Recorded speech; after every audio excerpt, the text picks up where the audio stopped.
So hello, everybody. I hope you can hear me in the room as well as in the digital audience. So hello, everybody via Zoom too.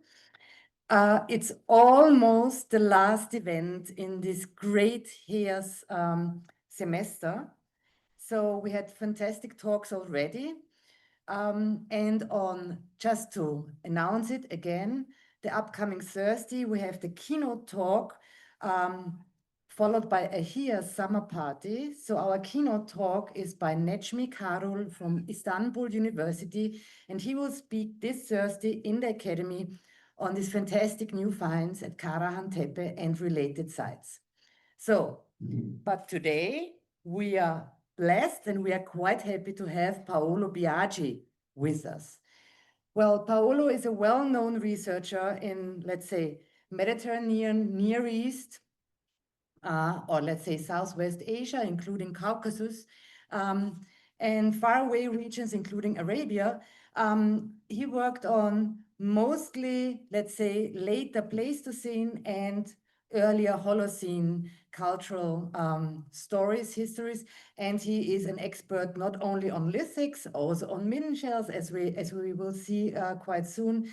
He was involved in, I don't know, a bunch of many fieldwork projects in many different areas.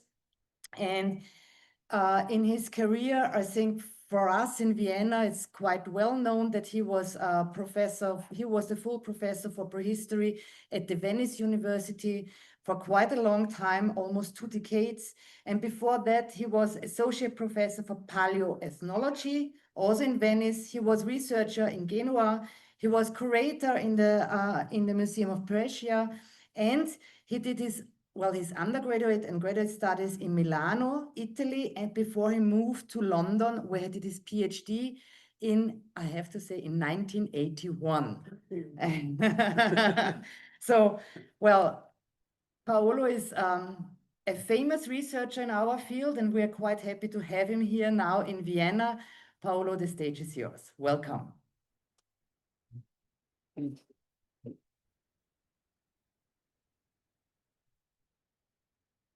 So thank you.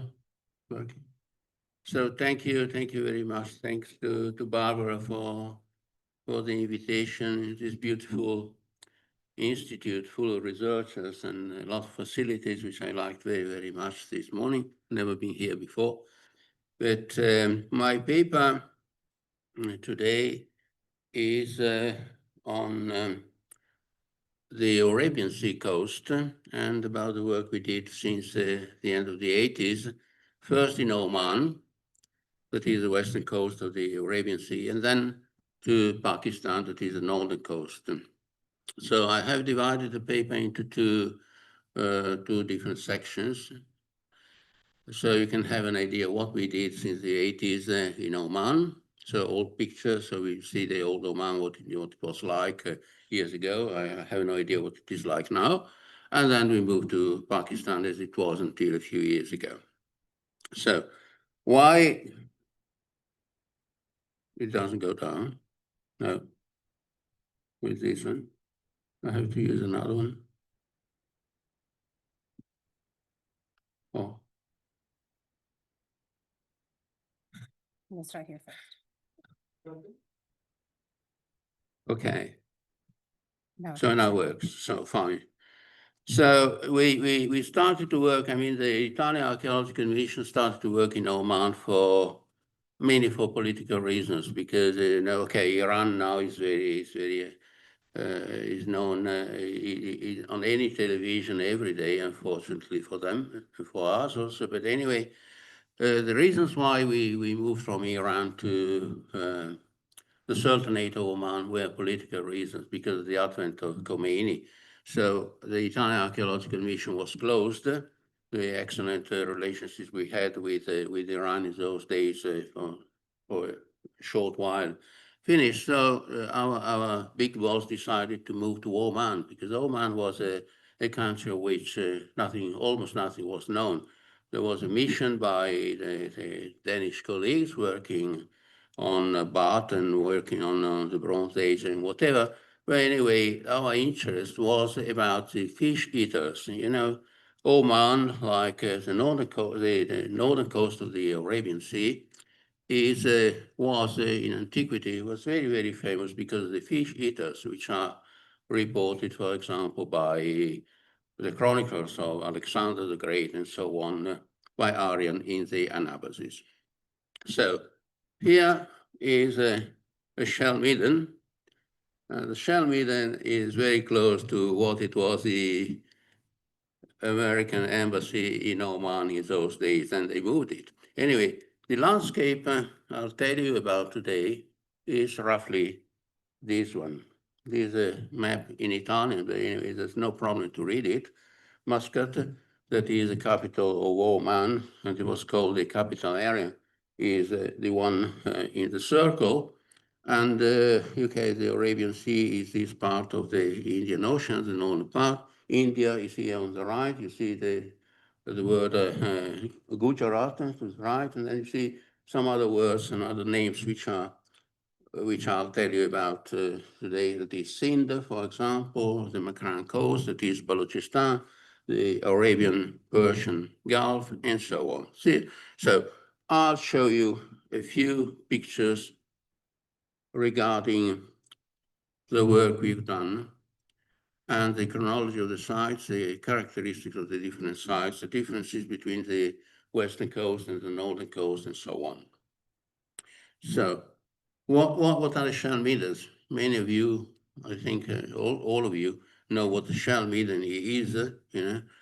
But the term is very, very generic. It is a term which is used for very many different types of sites, all different between each other, shell scatters or concentration of shells or stratified sites and whatever. And in some cases in Oman, for example, they were very, very easy to identify because of the white color on the rubified color of the terraces, reddish or brownish and so on. And here are two different cases. Hi. All right. All right. Two different cases which are very, very visible. One on that promontory and the second one on this terrace. Okay, full of shells. So fish eaters, you see in the caption, and you see also in the pictures, were in Oman until the 70s. You could still find, but also in the Makran coast, along the Makran coast, cabins of these guys along the coast with small huts made of whale bones and so on, and fishers fishing with very, very great variety of boats. This guy on top is repairing a shasha. I don't know, there still are some along the coast of Oman. Those were very simple boats. We were used for fishing, just they were waterproofed for just 1 or 2 hours, so they had to come back to the coast not to sink. Fantastic boats. And below you see a guy who is moving an incredible quantity of sardines on top of a terrace. So the fish eaters are the ichthyophagoi of antiquity in Greek. And as I told you, they are reported by Arian, for example. If you read the Anabasis of Alexander, there are fantastic descriptions of one of the areas I'll be showing you in 5 or 10 minutes in Pakistan. But the fish eaters were still living in Oman, for example, in the southern part of the country, very close to the Dhofar border. For example, here, Ras Sharbitat, and then to another cape over there at the border with Dhofar. And they had very interesting, also from an archaeological point of view, they had very interesting houses, huts, whatever you call them, which are the ones you see in the top picture, rectangular, stone made with walls like that, 1 meter more or less. But you see, as archaeologists, you can see that these houses have some unique features. For example, out of the entrance, there is a circular, semicircular stone wall, which for any archaeologist would be not so easy to interpret. And you see also that not only this house, but also the other one has a surface which is white. And white is not the color of the terrace. The terrace is brownish. It is white because it is, before building a house, they spread all around it like a carpet of very, very small, tiny shells, which sometimes were not discarded, were still colorful. Small like ocean shells, but 1 centimeters, very small, tiny individuals, which you can find in some cases also digging shell midden sites. I'll show you later.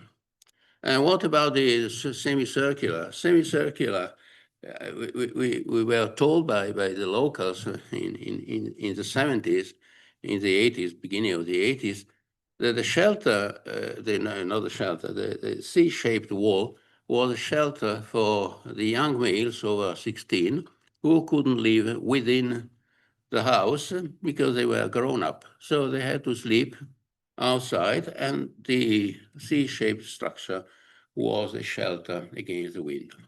And below is the storage area for where they storage the fish in more or less cubic structures, which is fantastic. You see the difference between the ancient location over here and the location of the site which was built at the end of the 70s down below in, you can call it plain or whatever. So let's go to the excavations in the 70s. At the end of the 70s, we decided, not me, I was just employed for digging one of the sites. We started to work in this very fantastic location, which is extremely interesting from an environmental point of view, because it's a attention area, idea for hunter-gatherers, because they could exploit different environments. First, the Arabian Sea, you see the coast. The coastline is very sandy. It is the Batina coast, which comes down from the United Arab Emirates and stops exactly where the mountains of Muscat, the hilly terrace landscape, limestone landscape of Muscat begins. And here is also in the middle, you see the mangrove swamp. Mangrove swamps are extremely interesting, and that is one of the themes I've been also always working during the last 40 years. And what else? 1, 2, 3, that is fishing. Fishing is extremely rich at this point of the coast. There are millions of sardines in the month of November. You can collect them like that. You don't have to go fishing. And the water, the fresh water or the Wadi Adai, which comes down and develops the mangrove swamp. And you see in the back, in the picture below, you see the mountains of the Jabal Akhdar, which go up to, I think 3,000 meters, whatever it is. It snows up there during the month. It snowed, I don't know now. Years ago, it snowed, it had snow in January on the top of the mountains. So this is where we started to work, and two sites are reported in the picture. One is RH5, and the other one is number 6. RH means Ras Al Hamra, the Red Cape. The Batina coast stops at the Red Cape, and in the middle there is mangrove swamp. So in the 60s, at the end of the 60s, a guy who worked for the Petroleum Development Oman, PDO, Ajib, discovered a series of sites here on the Cape. This drawing is exactly the same picture, the same image you've seen in the picture before, taken by helicopter, with the location of the sites, the mangrove swamp of Kurum, Wadi Adai, which runs out, which flows down in this direction, forms the the mangrove swamp, and the sites are marked with black dots, except for RH5 and RH6, which are reported as they are RH5, RH6, and then RH10, which is very close to RH5. And the picture of RH10 is this one in below, which was a very, very complicated site with very, very thin stratigraphy with different types of features we had to radiocarbon date, which belong to, in some cases, to the Neolithic. And then in the center, you see a rounded structure, which is in effect a structure of the Bronze Age. Within the site, there were also burials.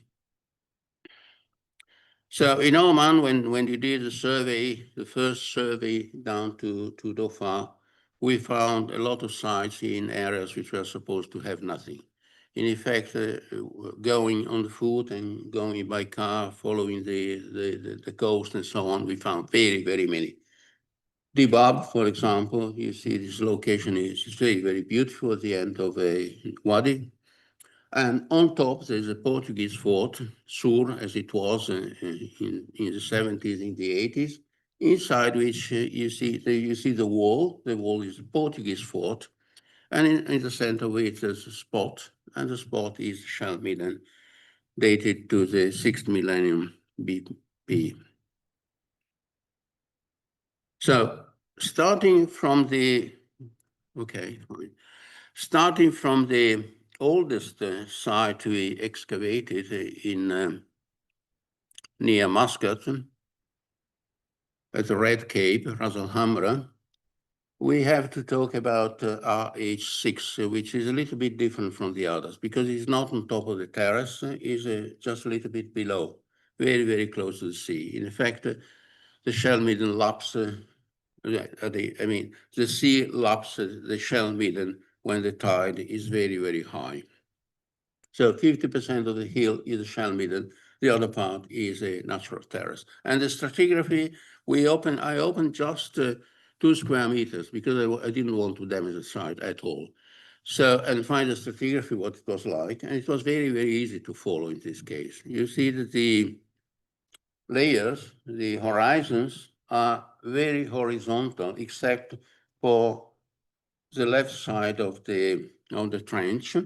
And you see the different material which are, of which the different levels are composed. That is, charcoal is black, brown is fish and turtle, and grayish is sand, and white is shells.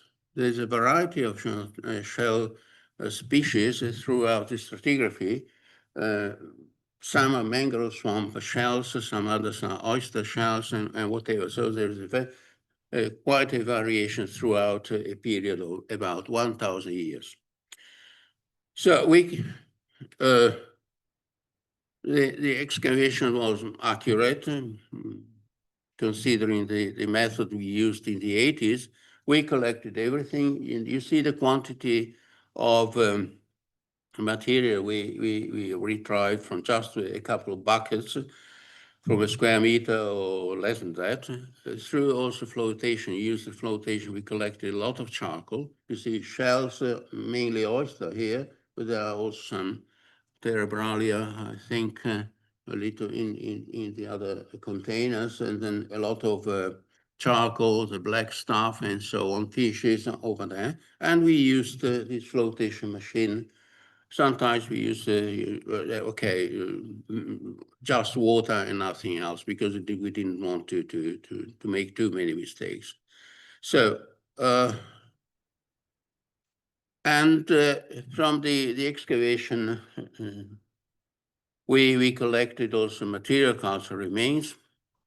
That is net weights. Net weights are very simple in Oman. There are different varieties anyway. Some are from beach pebbles, that is now flat, some others are rounded with grooved line around the tool, and fish hooks. We also found a workshop where fish hooks were made. So all the different stages of preparation of the fish hooks, they are made from oceanic shells. And we also radiocarbon dated the site, the sequence very, very accurately. In those years, we worked with Hans Guitta of Berlin Laboratory, who was very, very effective with us. He did a lot of nice work. And we wanted to see if there were some differences in the results dating, for example, mangrove shells, that is Terebrale palustris. There are no telescopion in Oman, just 2 specimens we found in 40 years. And Anadara, Arta, up there, bivalves. And we also dated samples of Avicennia marina shrubs, mangrove shrubs. So these are some of the dates. You have an idea. The dates are BP. In Berlin Laboratory, they used to date the inside and the outside of the shell. So the slides are, each sample has two results, and we decided to take the good result in the middle of the two. That is what they did there. And the mangrove swamp of Kurum, what it was like. I have no idea what it is like now. With Avicennia marina shrubs, it's a smaller mangrove swamp, not a very big one at all. It's not like the Pakistani ones I'm going to show you. Maybe I don't remember if I have any slide of them. But anyway, here you have an idea what the Wadi is like. You see the water is very, very calm. Otherwise, the mangrove swamp would disappear, they say, but it's not like it any time anyway. So it's a very sensible, very delicate environment, and these are ideal for growing Avicennia marina shrubs. So what we did also in here in Muscat, the main excavation, which lasted very many months, a few years, so 4 or 5 years, I don't remember now, was carried out at RH5, this huge gray spot marked with RH5, and then RH10 is very close to it, but it's different. They're not conjoining the 2 different sites. And then you see the two of the houses had 2 houses in those times. That was the Minister of Education, who was the cousin of the Sultan. And he allowed us to do absolutely whatever we wanted, and there was no problem with it. He was a very nice and very kind guy. So this is what, when the tide is low, this is what the cape, or the edge of the cape of Ras Al Khamra looks like. Okay, the Batina coast is here on the right. You see there's the boat of a fisher who used to, every evening used to go fishing around here, just moving this way for 1-2 hours. That is nothing else. And you see the trenches we opened. We did different kinds of work according to different areas of the site. And just in the center of the site, we decided to go down. That is to discover the different features, as many as we could. We tried to excavate the site in a modern way, using Hoover, a vacuum cleaner, like that. And okay, this is what we found. Each square meter you see is 2 by 2. That is 4 square meters altogether. There's a trial trench we opened first to have an idea what the thickness was like. And the maximum thickness was about 1 meter. And also this site lasted 1,000 years. According to the radiocarbon dates, and we have very, very many radiocarbon dates also from this site. You see there are very many post holes, there are many features, there are fireplaces, there are pits and whatever. They look on the same first surface, and in effect they are not on the same surface, or maybe they are on the same surface, but they're not on the same date. That is one of the point. So we radiocarbon dated as much as we could by shells and by Avicennia marine charcoal. So this is what the location of the site is like. It was, in those days, it was really very, very beautiful. There was nobody around. And this is what the ocean was like with a low tide. And we spent, a colleague of mine spent 6 months here. I spent, altogether, I usually spent 45 days or even a little bit more working here. You see, this picture is just a paramount view of the site, but there are many things which are interesting. For example, here below, you can see there are some holes. Okay, these holes are burials.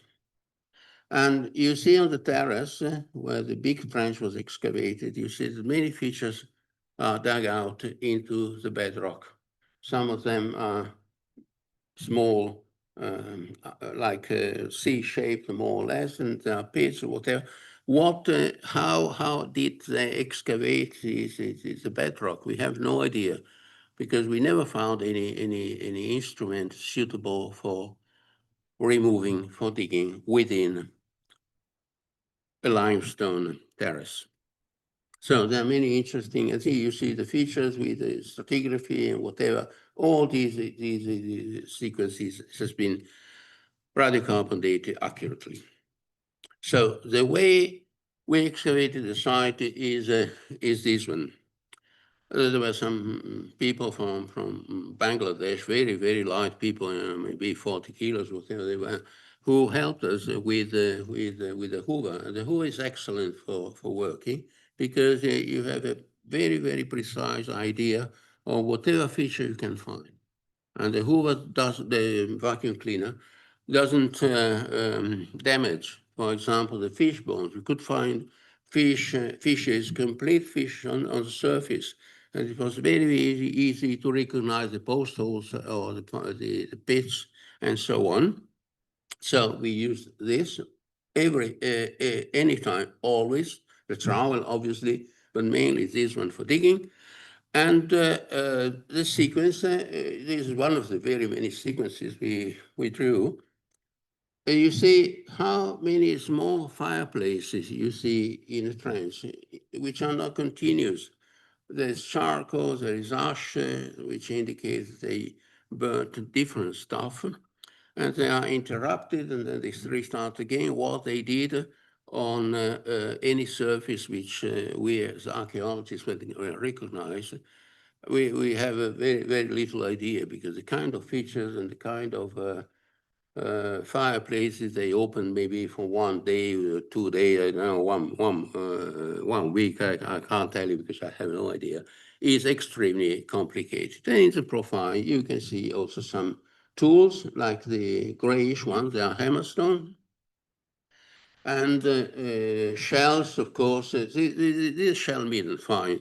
But it is not 100% shells, as you can see. There's whatever you can imagine. There is sand, there is charcoal, there are fish bones, quantity, unbelievable quantity, and there are also shells. So it is a shellfish, midden, and many other things again. So what about the chronology? The chronology is pretty accurate considering those times. So also in this case, most dates were made in Berlin from charcoal, but also from shells. We have only 1 day from the Oxford Accelerator, and some others were made by Hans-Peter Urban in Hanover. So those are on top are the days we obtained from the site, that is from the sequence you've seen before. And below, there's another series of days, and these are the days we obtained from the burials from the cemetery, which was not in use. It's a very complicated cemetery, very nicely published by a colleague, which was not in use throughout the entire period of the settlement site. So what about the material culture remains? There are lots of hammerstones. A lot of different types of materials were used for napping artifacts, and not only chert and jasper, but also quartzite and so on. All the raw material is available within 1 or 2 kilometers from the site or around it. There is whatever you want. And below you see again fish hooks on top made from shell, and below fish hooks made from bones. That is gorgeous. The horizontal one, like the ones which were used, for example, by the North American Indians. And there is also what looks like a arrowhead, very elongated, which in effect was used for piercing something, and a decorated bird bone. Oh, the lithics from this site are very strange. They are a little bit, not unique, but anyway, they are pretty uncommon also in Oman. There's only another site which has the kind of artifacts. They look like lunate, but they're not lunates. In effect, they were made by hammering. All these napping, the napping of these rather hammer H5 people were like this. They are being studied by another colleague. I hope she will publish them. And they are extremely interesting. They have been described also by Hans-Peter Uthman in his volume on the lithics of Oman, publishing, I think in Frankfurt, quite a few years ago. So apart from the settlement, the site, we excavate, not me myself, I worked on the site, but a colleague worked on the cemetery, on the burials, and he published all of them very accurately in the Journal of Oman Studies, and he found that there were, at least in that area which you see marked by the orange circle, about 150 individuals, so quite a rich cemetery, which looked like this. I know the picture is not fantastic, it's very dirty, because the picture was taken the first day we restarted the excavation. That is, all the surface is a little bit covered by a little bit of sand, blown sand. So it looks more gray than it is. But anyway, all the pits contain at least one individual. And at the end of, I think, the third or the fourth campaign, I don't remember now, we found also something which was quite unusual. That is, if you have a look at the caption, the individuals in Ras Al Hamra 5 were inhumated, crouched, that is simple. The tombs were marked by something unique, which I'm going to show you in the next picture, but there were many in a secondary position, and these created a lot of problems, because the point is, why?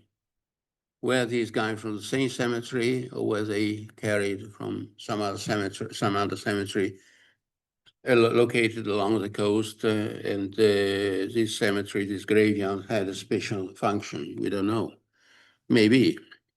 And then we found a terrace, an area which was, I don't remember how many meters, but more than 30, 40 square meters, with burnt and individuals which had been dismembered.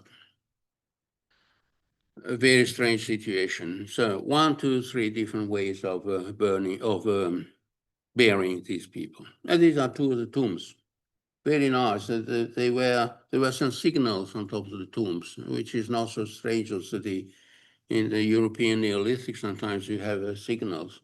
In this case, there are wadi pebbles, the black ones, and these boulders. And in the one below, there are some other pebbles. And there is also a very fantastic, the only one we found, quern, lower quern, broken. There was only the center missing, that we rebuilt it. It's very thin and this shaped and quite huge, this more or less. So burials where the individuals were buried this way. The best preserved ones were located in the lowermost part of the sequence, like this one, for example. and the uppermost ones were in not so good condition. But anyway, the arms were positioned this way.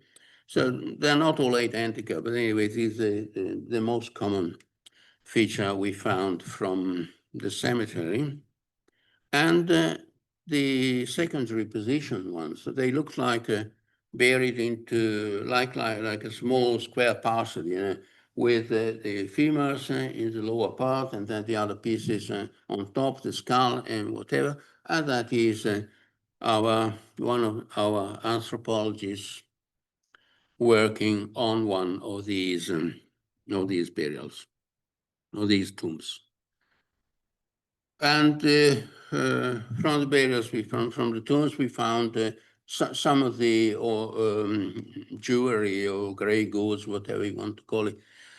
Only a few of them had some pendants, very beautiful ones, like the ones you see in the picture below, fish-shaped like that, with a hole which looks like the eye of the fish, and bracelets made of shell, and just a few earrings made of steatite, like these. Some are decorated, some are not. Okay, this is what I wanted to tell you about the coast of Oman and what we did. Now, obviously now, the situation of the coastal shell middens of Oman is much better known, thanks mainly to the French Archaeological Mission, which is continuously working on some of the sites we found in those years, and also in the Mazira Islands and Kuria Muria and so on. Anyway, if we move to the other side of the ocean, that is to the northern coast of the Arabian Sea, here you have an idea what, from a very, very simple map, you have an idea of the geography of this territory, which is a little bit complicated. Anyway, you see where Balochistan is located. Las Bela is part of Balochistan. Is quite a very quiet part of the Baluch. Is not so tribal. It's a triangular, like this shaped plain between two chains of mountains. Okay, between Las Bela and Sindh, for example, Karachi is located in Sindh, Tata is located in Sindh, whatever. There is a river, which is the Hab River. In the Greek text, you can see it reported as Arabis. Okay, Alexander the Great crossed the Arabis and during the night, which is absolutely impossible. And then he attacked the fish eaters the morning after, which is absolutely impossible either. And then this is Sindh, and then you move down to the Indus Delta, as it is now, and to Gujarat, across the border over here, which is an artificial border invented by the British. And then you go to Gujarat in India. Okay, and here you have the distribution of the mangrove swamps as they are now, not as they were in antiquity. You see that there are two mangrove swamps along the Makaran coast. There is one which is fantastic in Las Bela, and then there is the Indus Delta. That is. To have a much more precise view of one of the areas which is extremely interesting, that is the southern part of Las Bela. Here you have what the landscape is like nowadays. Here you see, okay, the sea, the Arabian Sea. You see there's a beautiful lagoon, the Somyani Bay. In the Somyani Bay, there's a village. There are two villages. One is Somyani, the other one is Damb. It looks like nothing, but during the British times, during the British Empire, Damb, Somyani was extremely important. Karachi was not working as a port. It was invented by the British. And all goods from Arabia, from Africa, and whatever arrived at dump here, where you see, okay, okay, I can move over here. And the interest is very variable. Some years is okay, some others is very, very different because the depth of the water, because of the monsoon, is the westernmost part of the Arabian Sea, where along the northern coast, where the monsoon blows 2 times a year, in August, where it is a little bit complicated, and in January, where it is not complicated at all. But anyway, you see, okay, so Sommiani Bay, and then you see very many other things which are interesting and are very important for prehistory, and not only prehistory, for history or whatever you want.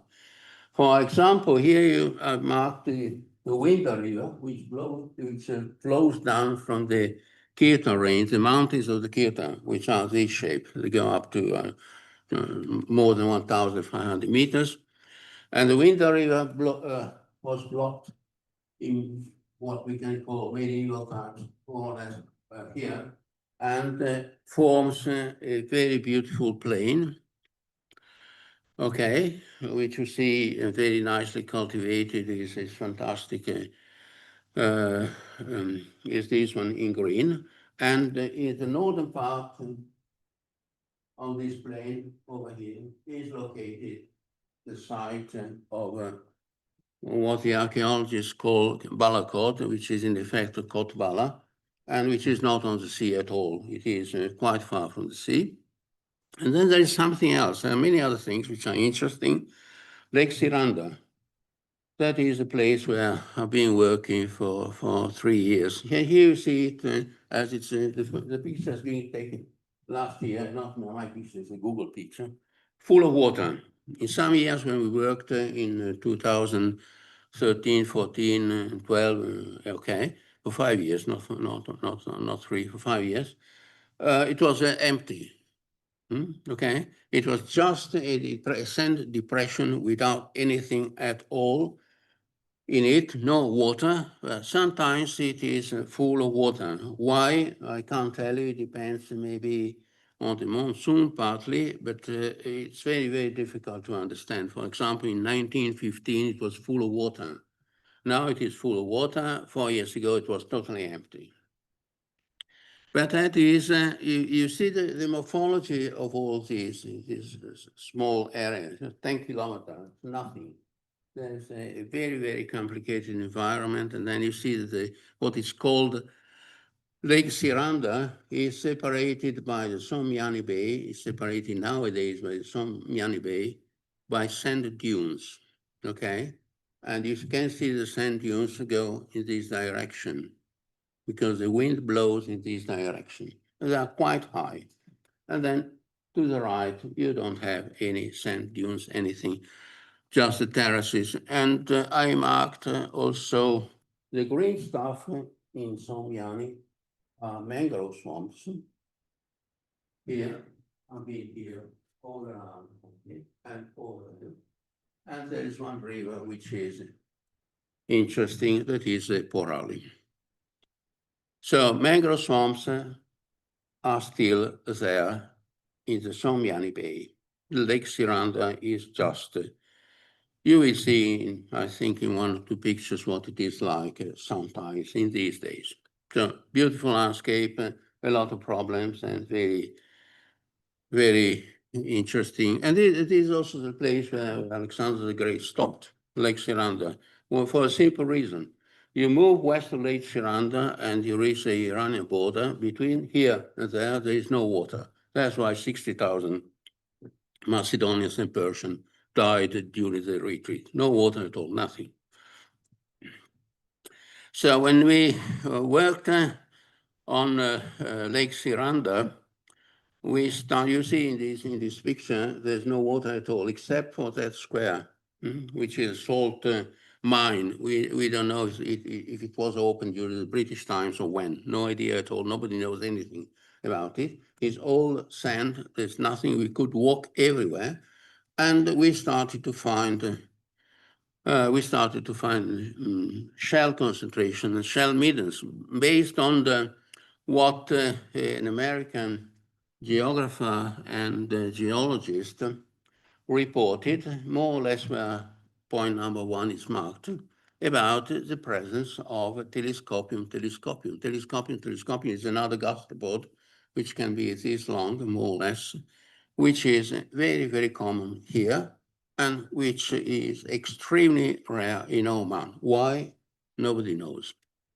And other sites which have been marked with different colors because and we started to date the shell middens we found walking. We walked along all the surface of the sites of the lake, so-called lake, the depression, around it everywhere, and we found 76 concentration of shells.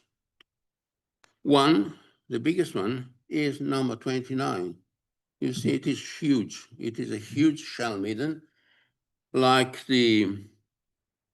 more or less like the Omani one, like a shell. You can call it shell midden because when you have the idea of a shell midden, you think something like this, I think, and then a small concentration of shells like this one below.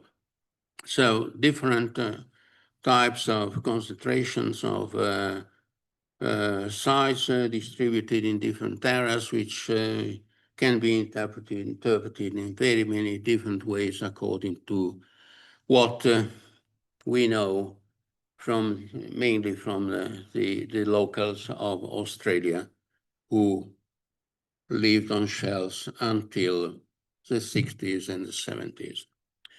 So what we collected from these shell midden, the big one on the left, here you have an idea of the surface, is an interesting assemblage of lithics. You see they're all brownish because there's only one source which is located about 50 kilometers to the south, is Ras Gadani, which gives this kind of material. And the lithics are extremely interesting because, they're all bladelets. They are bladelet cores, very small ones. There are quite a few perforators, all broken or with the tip missing. There are geometrics, line number 16, or lunates, line number 30, 31, 32, and so on, which are different from the Mesolithic one, which are otherwise extremely interesting and important. And you have an idea that we did also the traces of wear of these pieces, some of these pieces, and you have an idea of what the surface of the shell midden is like. Shell middens are the Pakistani shell middens are extremely complicated also to understand because you never understand why they had to break the telescopium and how they broke the telescopium in such small, tiny pieces. In some cases, you have shell middens where the biggest piece is 2 by 2 centimeters. There was no reason to do that. And I tried to open a telescopium with a hammer, and I couldn't do that, but they did it. And the fractionation of the material is unbelievable. Why? I can't tell you because I don't know. And other heaps, okay, with other lithics, because the chronology of the shell middens of the coast and all the coast of the Arabian Sea is very variable. Some of them were settled during the last 3 centuries of the 8th millennium, and they continue to be settled. Some, I'm wrong, some were settled up to the end of the 5th millennium, that is when the climatic change took place, the Harappan civilization, Bronze Age civilization finished, and so on. And the mangrove swamp disappeared. Maybe it reappeared for brief periods during the Bronze Age. So shells, these species of shells are extreme, mangrove swamps shells are extremely important also to give you a precise, more or less precise idea of what the environment was like. Okay, now there's no mangrove swamp. There are no mangrove swamp anywhere in that depression, but there are the traces that the mangrove swamp flourished for at least maybe uninterruptedly or maybe interruptedly for about 4,000 years. Okay, other shell. Oh, some of the artifacts are not from Gadani source, and we know very, very little about the sources which are available in Balochistan. There's only one paper which was published in Quetta by a French author about 30 years ago, which gives you some ideas of raw material sources in the north of Las Bela, not in the plain or not in the mountains which surround it. There are other things which are extremely interesting. That is, in some cases, given the fact that the jasper or chert was extremely rare, they used local limestone for knapping artifacts. We have also some hammerstones, and one of the hammerstones has traces of bitumen. And bitumen is, in our case, very, very important because we have a fantastic source of bitumen near the site of Mergar in Balochistan, which started to be settled during the beginning of the Neolithic, and which is the only one which has been published reasonably and excavated in some ways by the French Archaeological Mission. So you see the traces of bitumen. The number of the tool is, what is it? 4, okay, or 5, I don't know. That one is in the center anyway, is a piece number 28. And then in the right, you see other tools which were found in different shell middens, only for net weights. They also did some fishing, but on a very, very small scale, and hammerstones like this one. And pottery, in some cases, also in the oldest site, which is number 29, the shell middens I showed you before, we found some pottery. Pottery has been studied by colleagues who works at the British Museum. We have only 2 pieces of pottery, but anyway, there is some. There is some other pottery was found from sites which are a little bit later, that it of the 7th millennium BP. Always talking about uncalibrated dates, and then the calibration is a little bit complicated because we used mangrove shells to date the sites. And in this case, you have some of the shapes of, I don't remember which one of the site it is. Anyway, it is Neolithic, but not that old. And also here on the right, a few pieces from site number 19. The location. So there's something interesting in this picture. Okay, the location of the site, the first one which was found is number 1. Then we found 75, 76 after 3 years. And then the salt quarry over there with water inside. And you see the depression which goes down from 4 meters above sea level to 3 meters, to 2 meters, and so on. So it was just a few meters above when it was a branch of the Arabian Sea before the sea went down about 40,000 years ago, when dried up. So we dated many of the sites. We have a good series. It is not a complete one. We have a good series of radiocarbon dates, mainly from, you can see, Terebrane palustris, but also telescopium. Telescopium is commonest, but anyway, we decided to use systematically one species. We have some dates from seashells, but they were anyway anadark and live very, very nicely. Also within mangrove swamps, we had the latitude and so on, the different number of the size from number 1 and so on, according to the, according to nothing, according to the number. The radiocarbon dates are these one. The calibration we did, but it's not perfect, and we have to do some changes. And there's something else which is very interesting is the delta 13C, which is always negative, which means it is a delta 13C or a mangrove swamp, not a marine one. When we have marine shells, they always have a positive delta 13C. And you can see that we always use the same laboratory, that is Groningen, starting from N when we had, when the accelerator was not, no, these are without N, okay. Starting with A, when the accelerator started to be in use, and then the most recent one with the Mikadas M they started to utilize this one. And here it's very interesting to the right. There are the sites with the shell meat and so on. One is Daun, which is located about 50 kilometers below to the south. You see the curve of most of the dates, which are during a certain period for Siranda, that is between the calibrated years between 5,000 and 4,000.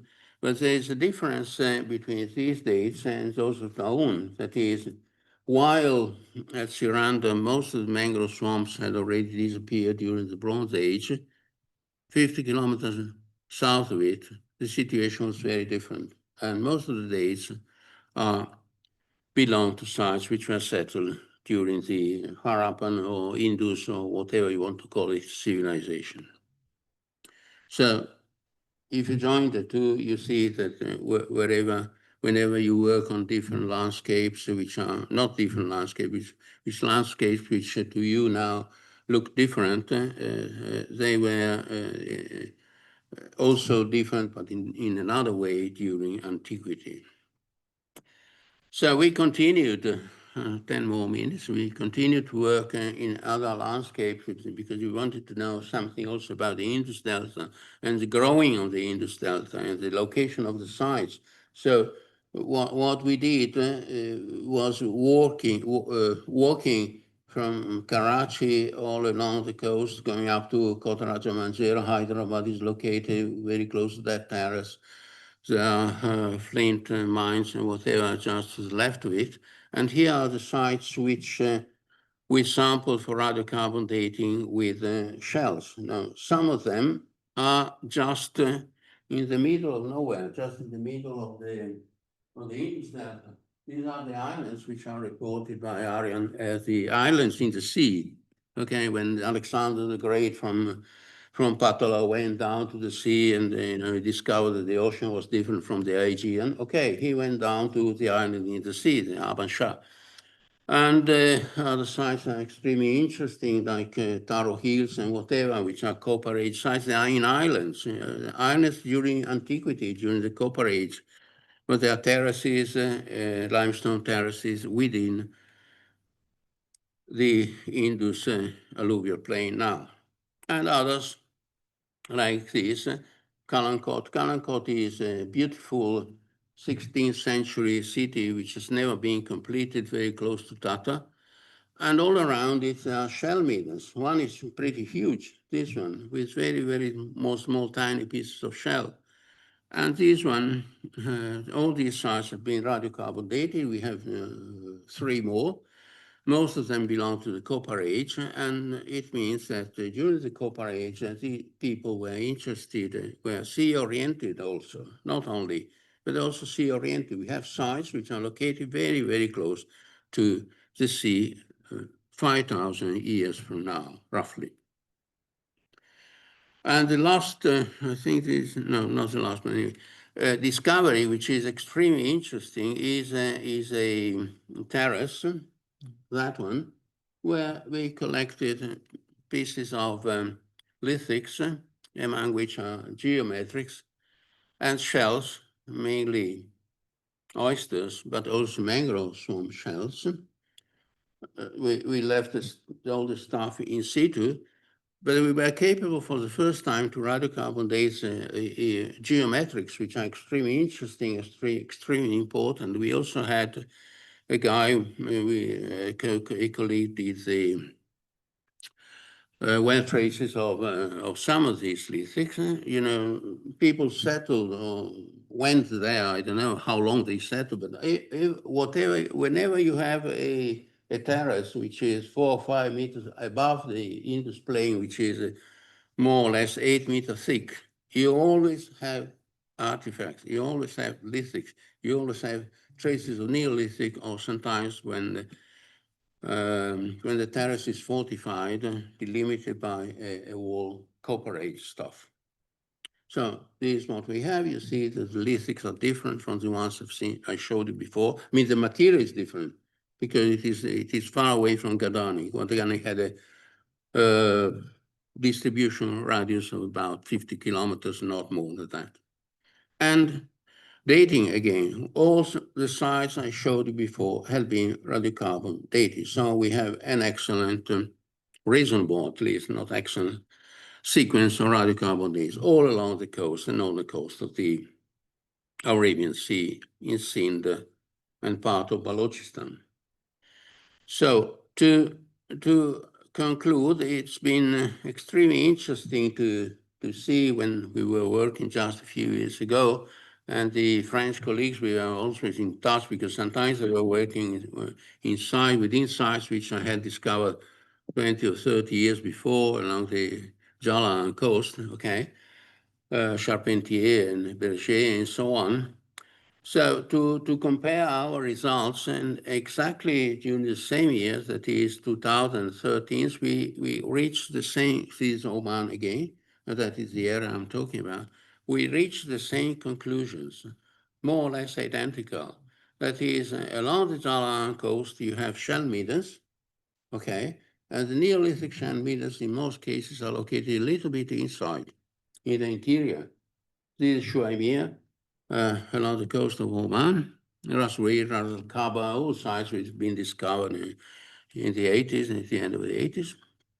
And you see the location of the sites. There were lagoons, okay?